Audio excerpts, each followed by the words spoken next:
you know, we're trying different things. We're trying different things here. And if we're going to be close up, far back, or whatever it's going to be. But a couple episodes ago, I was talking about when I was in a coma, right? And one of the things that happened to me that I truly remember is no one asked me were my bills being paid. Not that I wanted them to ask me to pay them. Nobody said, "Is your shit on auto pay? How do we pay your rent? Where are your cards? How are we making sure your household is being taken care of?" And don't get me wrong. At that time, my man, that was not my man at that time that I affectionately called him, but yeah. He didn't even ask, "How are your bills being paid?" Again, not that I asked anyone around me to pay my bills. No one said, "What do we need to do to make sure your shit's straight? Cell phone bill, light bill at the minimum. Where's your shit? Can we get into your accounts?" And for some reason, I don't know why that stays at the not the forefront, but when I think about that incident that happened, that's one of the things that's at the forefront of my mind, because that's just something that I remember that not one person asked. I don't know, with me being very empathetic or the way my brain works, why that was a top question, top contender, top anything. Because why wouldn't anybody ask about how my bills were getting paid while I was in the hospital for the amount of time that I was in the hospital? And it always reverts back to, and this gets me emotional when I'm by myself, Bella got it. She figures everything out.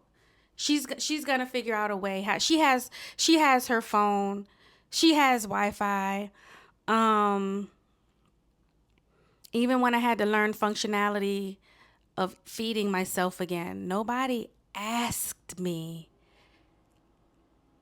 did they need to log into my shit, move money around, or do anything about my bills? And I think about that. And I don't hold or harbor anything towards anyone. And the way that my mind is going right now, because these are undiagnosed thoughts, and how my brain works, and it just goes every which way. And I am not, let me make it very fucking clear, because I have people who watch this who were in my corner, in no way saying that I was holding my village to a higher standard than I was holding the nigga that was in my life. Never would I say that. But I'm just saying, no one thought to ask me that. And as I say that statement, pen close that first thought, it's crazy how us women do expect, and again, this has nothing to do with my situation that I was just talking about, our village to show up for us in a way that sometimes we don't mandate or set the standard for men to show up in our lives. And we just, I think often as a collective, say, this is my friend, this is my sister cousin, whatever it is. And that's my ride or die, and they're going to be there for me, and, ask them things. But when do we start? And I know people that do, but a majority, there are a lot of women that don't. And I'm not speaking for the women in my life. There are some women in my life that I do know that have asked their village for money when they had a man in the house, when they had a husband in the house. Let's pen that. And as a woman that has been single, let's put it this way, unmarried, a single mom,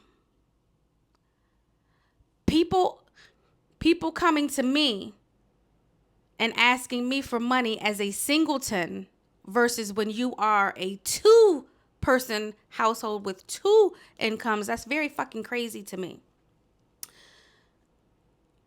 And I'm not talking about single friends. I'm not talking about moms. I'm not talking about other people that are in my situation. I'm talking about women that purposefully and actively chose to marry a particular type of man and then go and ask their village to support their household versus making that man go out and get 3 and 4 and 5 fucking jobs. Everybody's tired. I'm tired. I'm tired, believe it or not, every day that I show the fuck up for myself, sit on this couch, put this fucking room together, apply to endless fucking jobs that I keep getting turned away for that I know that I'm qualified for. I'm tired every day that I do basic adult tasks. But my mother and the universe has provided for me in a way that I still don't know how the fuck that shit happening. And I find it very selfish. I find it very, there's another word that I'm looking for besides selfish. And when I find it, I'm going to share it. But I find it very, puts a bad taste in my mouth when you have an able-bodied man in your house and you ask your village for money versus that motherfucker figuring out what the fuck he's supposed to do and making that shit happen for your household. My food is burning. Luckily it didn't burn. It smelled too good. So I was like, oh shit, I didn't time that correctly. Same thought process. When a man, I'm not gonna sit here and act like a man ain't never dogged me. That's why I know a lot of the things that I know and move the way that I move. But what I'm not gonna do is let a man dog me and involve my village. Where is your standard? Where is your accountability for the man that you chose to provide for you and your home? Let me pull this up. I don't know if y'all can fucking hear me right now. Sometimes I feel like I can be up on the stages with the best of the best that's in fucking church, because sometimes I feel like I can preach. But also my delivery is not G at all. And I don't even want it to be G, because this is me. This is my personality. This is how I gift myself to the world. Whether your partner is a man, woman, whatever. I also think it's very fucking weird that if you have a heterosexual relationship that you call your partner versus whatever. But that's not my business. That's not my business. And you want to know what else? Speaking about other people's relationships, it's always funny when I want to give my opinion. And I always remember this friend that I used to have, and she used to be like, well, you don't have a man. You're not married. You don't know this. Why do you feel like you can speak on X, Y, and Z? And you're not currently in that situation? Because, bitch, I was. Because, bitch, I've seen it. Because, bitch, I've been the fuck around it. Because, bitch, I can. Because I'm smart. Because I fucking read. Because I'm fucking crazy and do social experiments. Hello?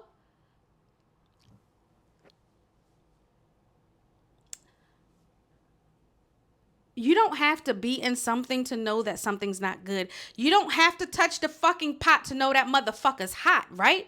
Oh, okay. That's just how I feel about that.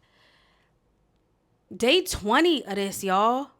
It's day 20, and I sit here, and it's become easier to put into my schedule, and the hard part is not thinking of something to talk about. I don't want it to be or feel scripted. These are just my thoughts that I have. I love Valentine's Day. I'm looking for a Valentine. I want a Valentine. There's some stuff going on in Baltimore. Oh my goodness, this guy, he's curating this experience. It's a 4-course meal paired with drinks that he's curated, and I want to go and do the things, but I don't have nobody to do the things with.